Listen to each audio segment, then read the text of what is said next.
Eliminating the additional 2% rate increase will allow renters today to have some comfort that they are only going to see their costs go up by the cost of living. Renters in this province will be catching a break. The maximum allowable increase will not be going up 4.5% next year. BC's Premier is keeping the increase in line with inflation, and that means your rent could be going up by as much as 2.5% in January.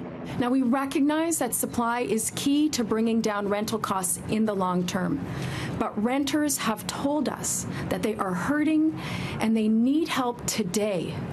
That's why, in accepting these recommendations, we are taking careful steps to address this aspect of the housing crisis and ease the pressure on renters. The announcement comes after the Provincial Rental Housing Task Force made recommendations on Monday to cut the annual rent cap. It also includes the ability for a landlord to request a greater increase if they can prove the cost of maintaining or renovating a building is higher than inflation.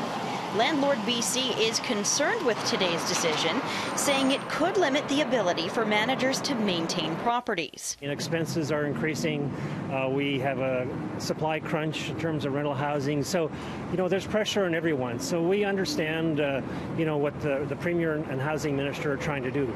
Having said that, the reality is our expenses are far in excess of what we can charge in terms of the allowable maximum increases. The Premier says his government will continue to work with landlords and is looking at ways to reduce costs. We understand that whenever there's a change in the status quo, some people are going to be uncomfortable with that. But we had over 1.5 million renters that were looking at a 4.5% increase when their wages have not gone up 4.5%. The same landlords that saw a 4% increase last year and 3.8% the year before that, they were, I assume, taking that increase and putting it into improving their rental accommodation. The 4.5% rental rate increase first came to light in early September and would have been the highest seen since 2004.